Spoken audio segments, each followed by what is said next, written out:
McGahn is the star witness to the more than 10 instances of alleged obstruction of justice, instances of alleged obstruction of justice committed by Trump when he was president. While he was maneuvering to try to shut down the investigation into Russia's interference in the 2016 election, when he, among other things, directed Don McGahn to create a false paper trail to cover up how he had tried to derail that investigation. Question. If you had put out the statement President Trump was requesting, disputing that he had ever asked you to have the special counsel removed, would that have been accurate?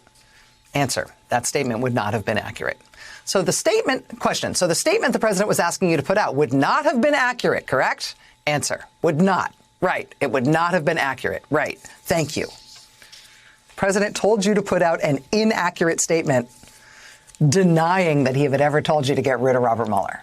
He told you to do that, right? Yes. And that would have been a false statement. Yes. But he told me to cover it up.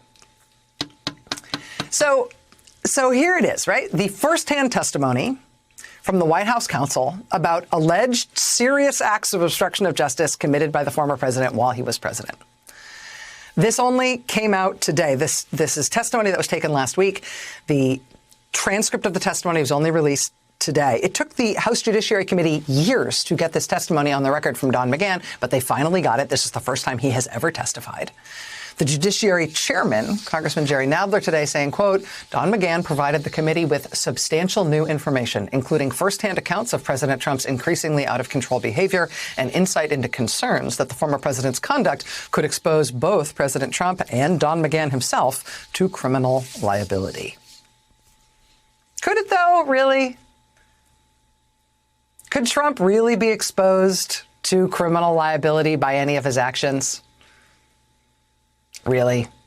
I mean, only if there was a prosecutor who would be willing to prosecute him for these alleged crimes. Under Justice Department policy, Robert Mueller, the special counsel, didn't believe he or any prosecutor had the power to charge Trump with any crime while he was still serving as president.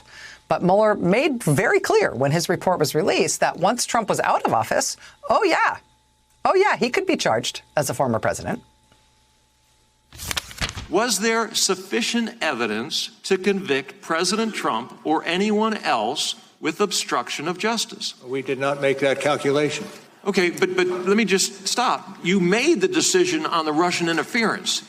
You couldn't have indicted the president on that, and you made the decision on that. But when it came to obstruction, you threw a bunch of stuff up against the wall to see what would stick. Well, and that is fundamentally unfair. I would not agree to that characterization at all. Okay, but could you charge the president with a crime after he left office? Yes. You believe that you could charge the president of the United States with obstruction of justice after he left office? Yes. Yes. You could charge the president of the United States with obstruction of justice after he left office? Yes. Yes. Yes. That's the whole point. And now he's left office. And the main witness for the 10-plus instances of alleged obstruction of justice in that report, that witness has just testified to Congress about what he saw and what the president tried to get him to do, confirming the allegations at their core. So now the former president could be prosecuted for those alleged instances of obstruction of justice. Any takers?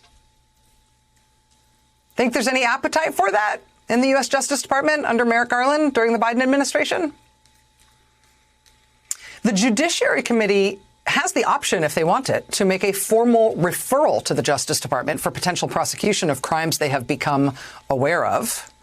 That, among other things, would require a response from the Justice Department as to what they were doing about that criminal referral. We know from ongoing current court battles that under the former Attorney General, under the Trump administration, the Justice Department never actually substantively considered the evidence against Trump and whether or not he should be charged. The Justice Department never looked at it. Now there's no reason why they couldn't look at it now. And he is only a former president now, so he's not protected anymore by any Justice Department policy that would grant him immunity.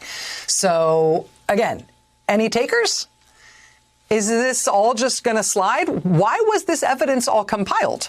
if the Justice Department, if federal prosecutors are never substantively going to look at any of that evidence, despite the fact that there's no prohibition on bringing criminal charges against somebody who committed crimes like this once they are no longer serving as president? Is there anyone considering a potential prosecution here? What was this evidence collected for anyway?